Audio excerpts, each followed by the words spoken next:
par le lien de la paix. Comme votre vocation vous a tous appelés à une seule espérance, de même il n'y a qu'un seul cœur, corps et un seul esprit. Il n'y a qu'un seul Seigneur, une seule foi, un seul baptême, un seul Dieu et Père de tous, qui règne au-dessus de tous, par tous et en tous.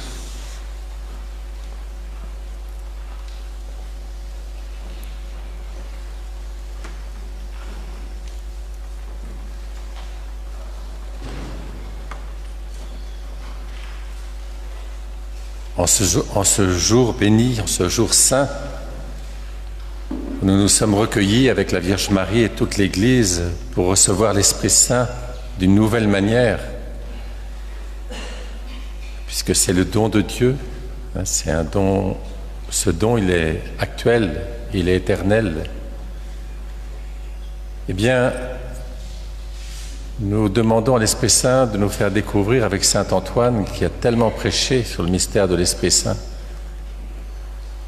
ce que Jésus est venu faire sur la terre. Il nous dit, on vous a dit, les 10 commandements, moi je vous dis. Qu'est-ce qu'il nous dit? Eh bien, il nous enseigne quelque chose de nouveau. Ce sont les béatitudes. Et Jésus désire profondément que nous ne renoncions pas au bonheur, parce que tous on aspire au bonheur. Et Jésus va nous faire découvrir que le vrai bonheur, c'est le sien. C'est celui que lui, il a vécu sur cette terre en tant que fils bien-aimé du Père. Peut-être que les hommes l'ont maltraité, mais les hommes l'ont rejeté, mais lui, dans son cœur, il était bien heureux. Alors, les béatitudes, ce n'est pas la béatitude. La béatitude, c'est pour le ciel. Les béatitudes, c'est la manière dont Jésus vit sur cette terre.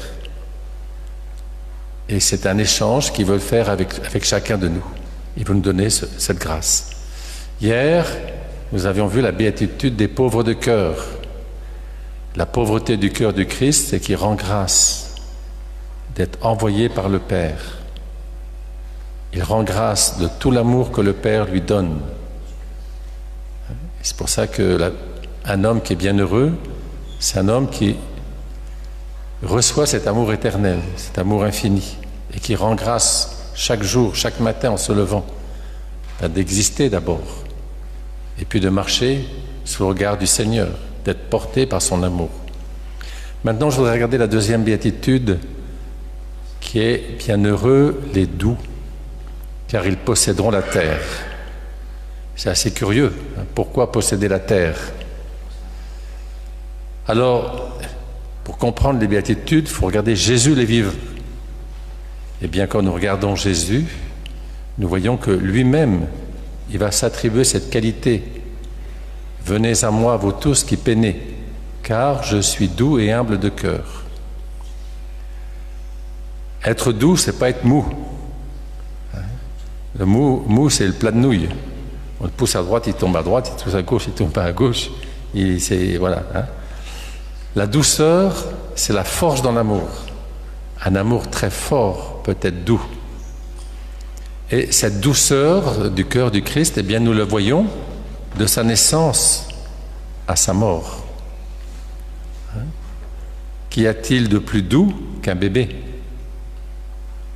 Eh bien, Dieu s'est fait bébé pour nous faire comprendre, et quand il se fait petit enfant, petit bébé, il nous fait comprendre la manière dont Dieu se donne à nous. Parce qu'on n'a pas peur d'un bébé. Dieu veut qu'on n'ait pas peur de lui. Un jour, il y a une jeune fille qui allait voir Marthe Robin puis qui lui dit qu'elle a peur de Jésus. Vous savez que la réponse de Marthe, ça a été de rire et de rire et de rire. Quand vous avez découvert quelqu'un qui est doux, vous n'avez pas peur de lui. Vous pouvez tout lui dire, vous pouvez tout lui confier. Il ne va jamais vous frapper. Il ne va jamais s'énerver. Il est doux. Donc cette douceur se manifeste à travers l'incarnation, le petit enfant Jésus. Il se donne à nous dans la fragilité, dans la faiblesse, parce que c'est le propre de l'amour. Quand l'amour se donne, il ne se défend pas. Quand l'amour se donne, vous pouvez trahir, vous pouvez mutiler, vous pouvez abîmer, mais celui qui donne l'amour, il se donne l'amour. Il ne renonce pas à donner l'amour. Et la douceur du cœur du Christ, eh bien, nous allons le voir pendant sa vie apostolique. À l'égard, surtout, Jésus sera assez dur avec les pharisiens, avec les scribes, avec les riches, avec les puissants, mais pas avec ceux qui peinent, pas avec les pécheurs, pas avec les estropiés, pas avec les boiteux. Au contraire, il va les toucher, il va les embrasser. Il prend un petit enfant dans ses bras, il l'embrasse. Voilà, cette douceur du cœur du Christ se manifeste à travers ses gestes. Et puis, à la croix, nous découvrons la douceur infinie du cœur du Christ. Jésus connaît toutes les violences. Toutes les violences. C'est d'une violence inouïe, la croix. Violence verbale, violence physique, violence psychique. Il est quasiment anéanti, quasiment détruit, quasiment brisé. Et Jésus répond à la violence par la douceur. Quel est le signe de la douceur? À quoi on voit que Jésus est doux à la croix? Bien, Jésus est doux à la croix parce qu'il nous donne sa mère. C'est incroyable cette histoire. Il donne sa mère à des hommes qui sont violents. Il donne sa mère à des hommes qui le rejettent. Il donne sa mère à ceux qui ne veulent pas de lui.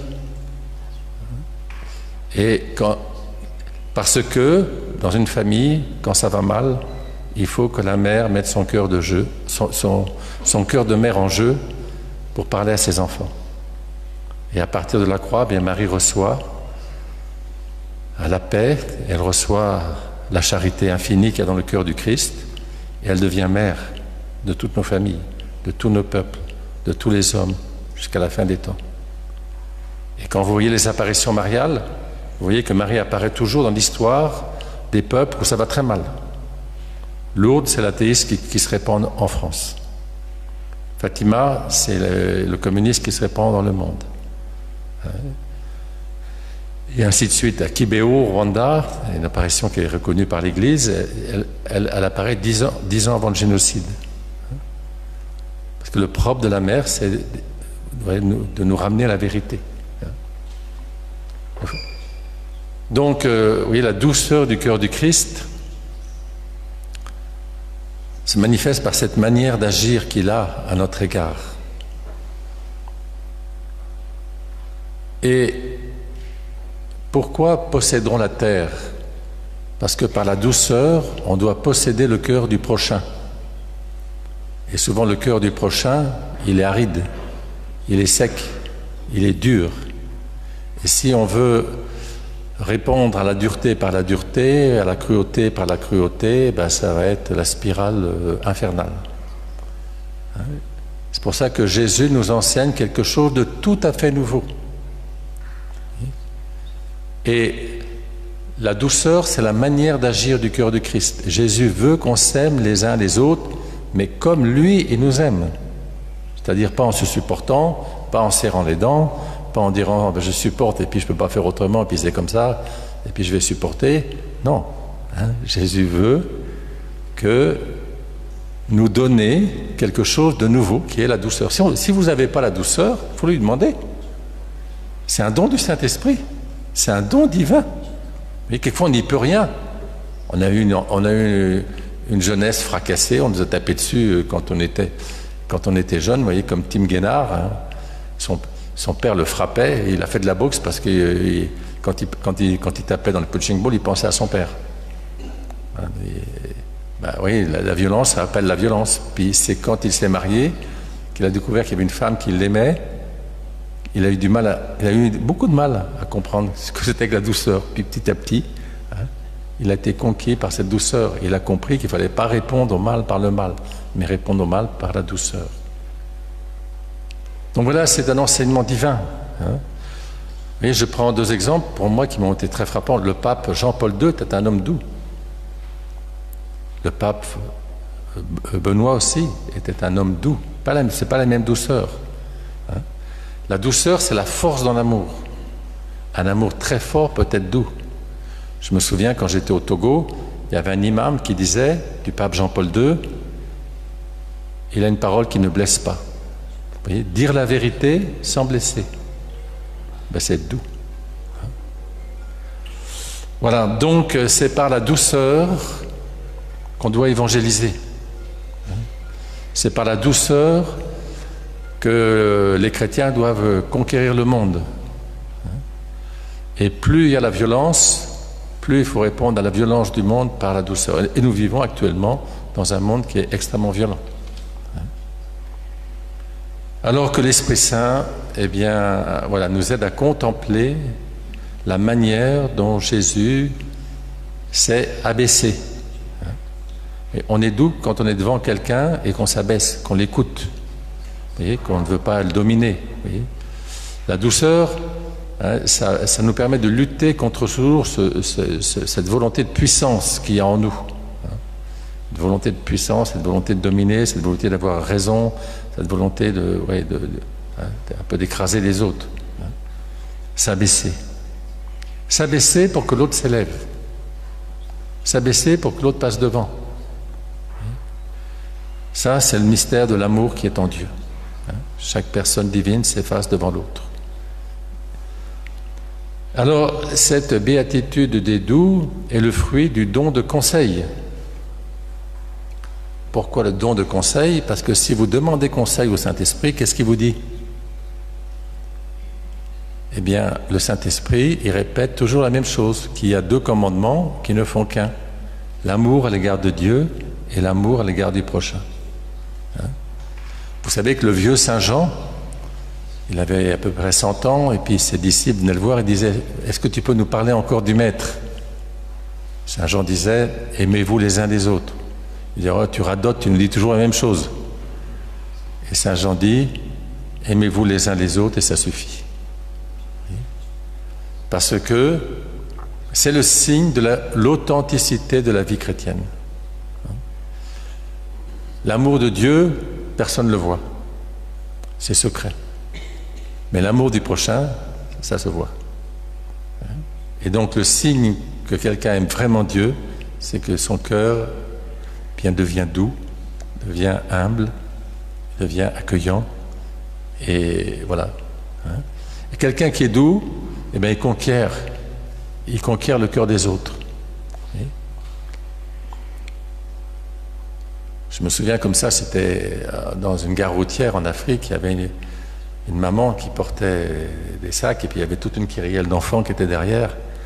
Et puis elle leur dit dépêchez-vous, dépêchez-vous, allez dépêchez-vous, on va manquer le car. Alors il y a un petit, il pose son sac, puis il dit maman, quand tu nous parleras sur un autre ton, on avancera. Il y en avait, hein? Il était fatigué, il n'en pouvait plus, il faisait chaud. Si on l'excite encore, on lui dit dépêche-toi, ben, il arrête. Hein? Il se dit ah mon chéri, encore un petit effort, bon d'accord. Hein? Voilà. Par la douceur, on peut beaucoup demander, hein? Et on conquiert le cœur de l'autre. Oui, c'est très important ça, hein, parce que souvent on se moque des gens qui sont doux. On dit ils sont trop bons. Ben oui, il faut mieux être trop bon.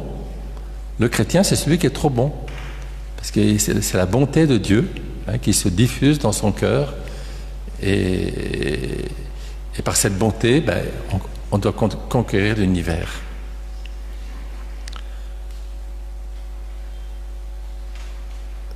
Comme je n'ai pas beaucoup de temps, à chaque petite causerie, je prendrai 2 béatitudes. Hein. Donc la deuxième béatitude qu'on va regarder aujourd'hui, c'est « Bienheureux ceux qui pleurent, car ils seront consolés ». La béatitude de ceux qui pleurent, car ils seront consolés, est la béatitude la plus paradoxale. Quelqu'un qui est en deuil, eh bien, vous n'allez pas lui dire « je me réjouis » parce que tu as perdu ta mère. Et si vous dites ça, vous dites « il est malade hein. ». On n'osera pas dire ça. Hein. Dans l'Ancien Testament, on voit qu'on pleure beaucoup. On pleure beaucoup, pourquoi? Parce qu'il y a des maladies, parce qu'il y a des guerres, parce qu'il y a des famines, et surtout parce qu'il y a des deuils. Et Dans l'Ancien Testament, il nous est dit que ceux qui pleurent, il faut les consoler. Oui, ça, tout le monde comprend ça. Mais bienheureux ceux qui pleurent, on ne comprend pas. Hein? L'expérience nous montre que les femmes pleurent beaucoup. Pourquoi elles pleurent? Parce qu'elles sont sensibles.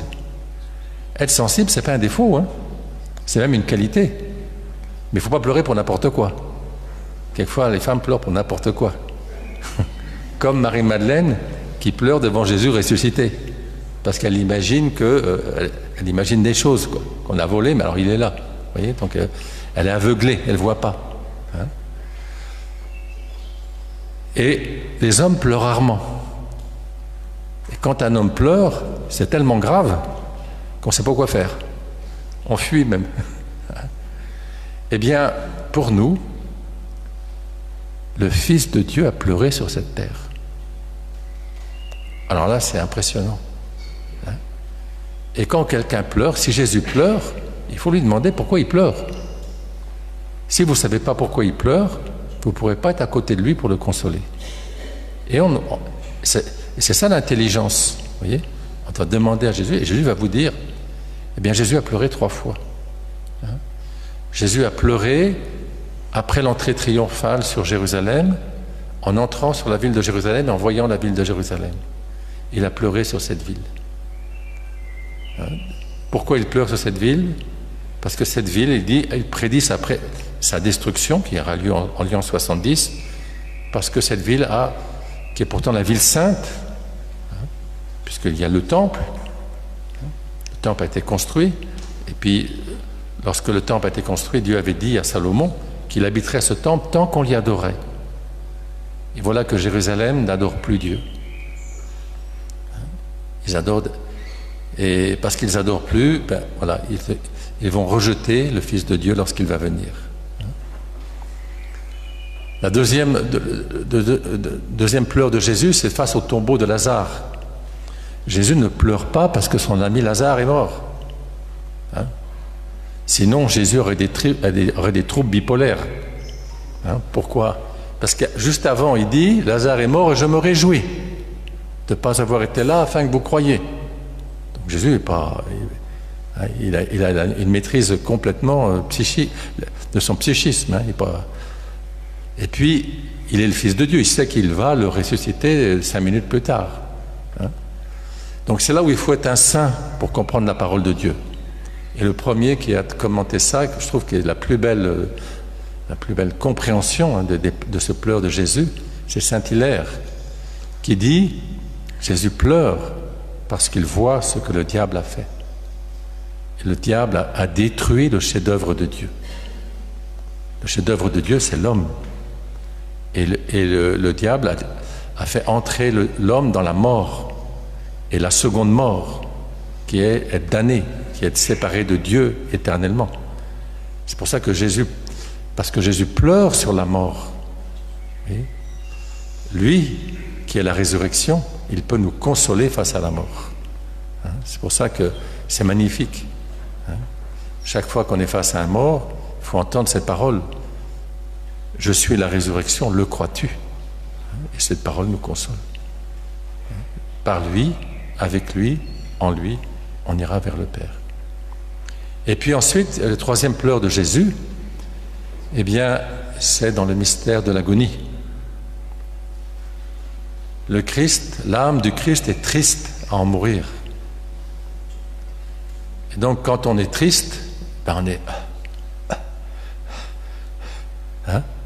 Et puis ici, cette tristesse, elle est causée par un mal qui est tout proche, on commence à transpirer, on a chaud.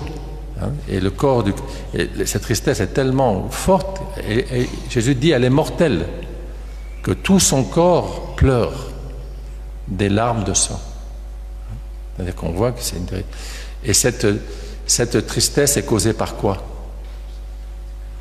Bien, par la connaissance infuse qu'il a, sous la motion du don de science, du péché du monde.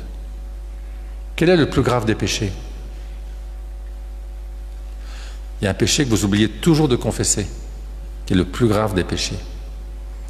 Moi, j'ai un frère, quelquefois, quand il confesse des adolescents, à la fin de la confession, il dit tu as oublié un péché.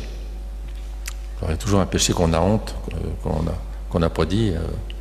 Alors, il rouille bien tout rouge, et puis il dit un péché qui est souvent un péché lié à la chair. Puis le prêtre dit non, c'est pas ça c'est pas si grave. Ah bon? Alors, il cherche, puis il dit non, mon père, je vous assure, je vous ai tout dit. Dites-moi. Il dit, tu as manqué à l'amour de Dieu. Réponse du garçon, c'est que ça. Oui. C'est la chose la plus grave, manquer à l'amour de Dieu. Si tous les jours on ne dit pas à Jésus qu'on l'aime, c'est grave. Ceux qui sont mariés, il faut dire tous les jours à votre conjoint que vous l'aimez.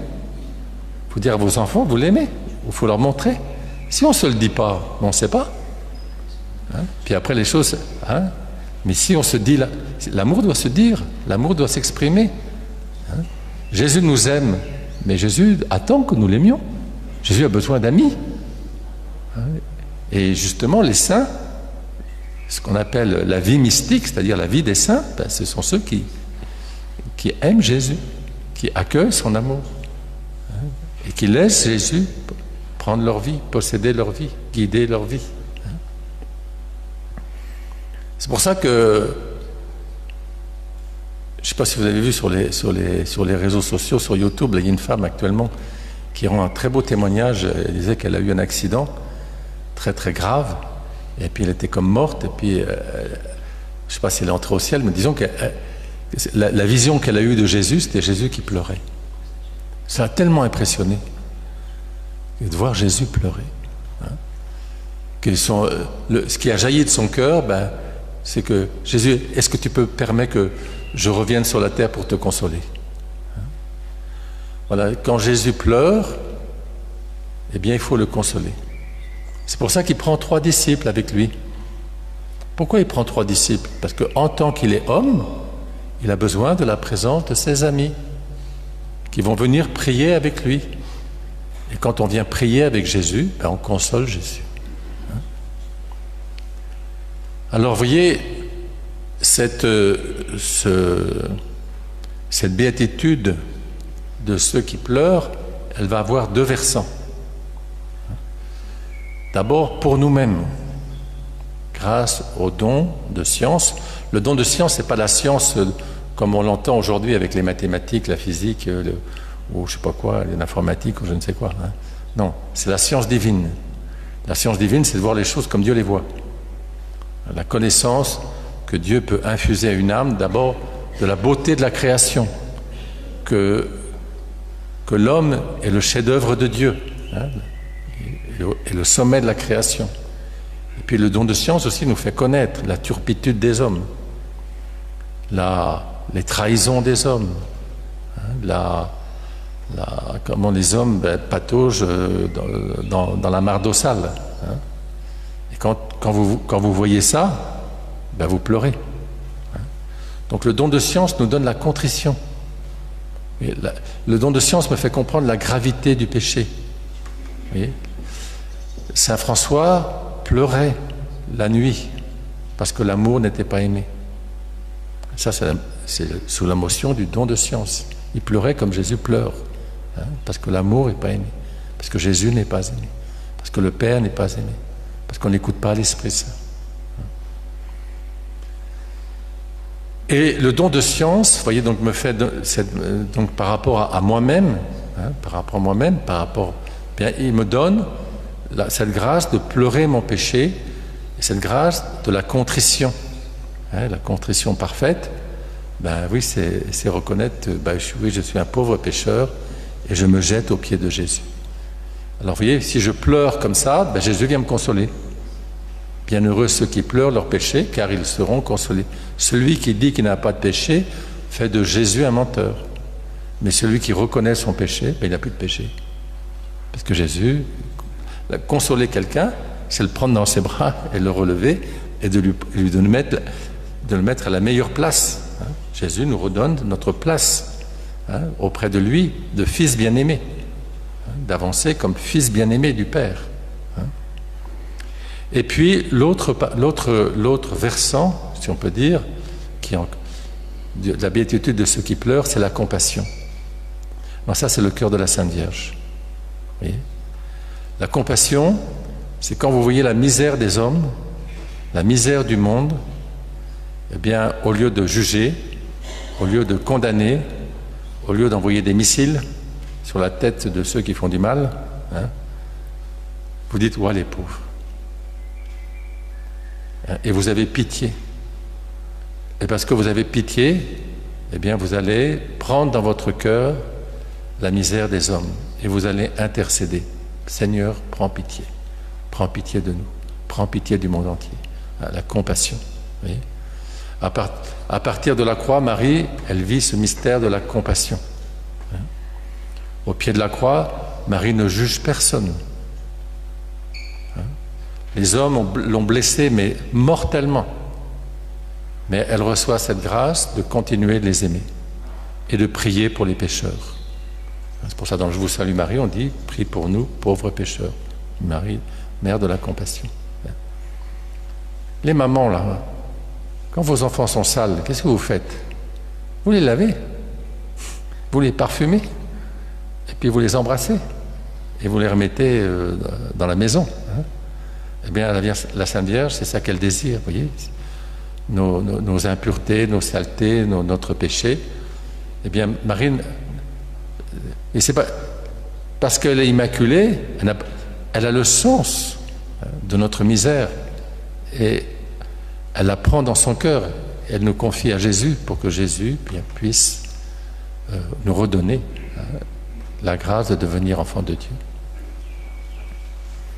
Donc, vous voyez, nous sommes aujourd'hui dans un monde très dur, et ce monde, je ne sais pas pourquoi, réclame la justice. Tout le temps la justice. Mais la justice, on est tous pécheurs. Si on veut la stricte justice, on est tous foutus. Personne ne va aller au ciel. Alors que bienheureux ceux qui pleurent nous fait comprendre que Jésus, il a donné sa vie pour nous.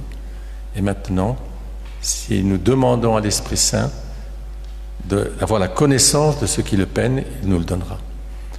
Alors, je voulais vous demander aussi pourquoi il y a des stigmatisés dans l'Église. Saint François était stigmatisé, Padre Pio était stigmatisé. Nous sommes dans un ordre capucin. Eh bien, moi je pense que Jésus, dans le mystère de l'agonie, ne prend pas les 12, mais seulement 3. Parce que Jésus sait qu'il ne peut pas se confier totalement à tout le monde. Qu'il y a des choses qu'il y en a qui ne vont pas supporter, ou tout au moins pas encore, parce qu'ils n'ont pas encore reçu l'Esprit Saint. Et dans le mystère de l'agonie, justement, Jésus fait connaître à ses amis sa peine et sa détresse. Alors à ce moment-là, si vous êtes ami de Jésus, le propre de l'amitié, c'est quand quelqu'un vous dit sa peine, elle tombe dans votre cœur. Et quand on partage sa peine avec quelqu'un, on le soulage. Je ne sais pas si vous avez été malade un jour. Si vous êtes bien malade un jour dans un hôpital, puis quelqu'un vient vous voir, et que ce quelqu'un c'est un ami, vous oubliez tout. Parce que vous voyez, c'est ça la compassion. La présence d'un être qui nous aime, ça nous fait oublier. Et il porte avec nous. Alors c'est ça que nous devons demander aujourd'hui. Vous voyez, surtout dans nos familles, et puis aussi dans notre société. Vous voyez, tous ont péché, mais à cause de la miséricorde de Dieu, on se retrouvera au ciel. Et la compassion, vous voyez, c'est de prier pour les pécheurs. Et quand un pauvre pécheur prie pour les pauvres pécheurs, il est toujours exaucé. Et la Vierge Marie nous demande de ne pas dire que notre prière est impuissante. Au contraire, dans notre faiblesse, dans notre fragilité, la puissance de Dieu se déploie. Pourquoi? C'est tout simple. C'est parce qu'il n'y a qu'une seule prière, la prière de Jésus. Et quand vous priez dans la prière de Jésus. Quand vous dites le Notre Père, c'est la prière de Jésus. Et quand vous dites le Notre Père, vous êtes dans la prière de Jésus. Et le Fils, le Père exauce toujours la prière de Jésus. Et quand vous demandez le pardon des péchés, vous êtes toujours exaucé. Alors c'est pour ça que c'est si important. C'est si important, vous voyez, bienheureux. C'est une joie que nous avons, c'est une béatitude de pleurer avec ceux qui pleurent, de pleurer pour la misère du monde, de pleurer pour nos péchés, afin d'être consolés par le seul qui va nous consoler en nous envoyant le Consolateur, en nous envoyant l'Esprit Saint.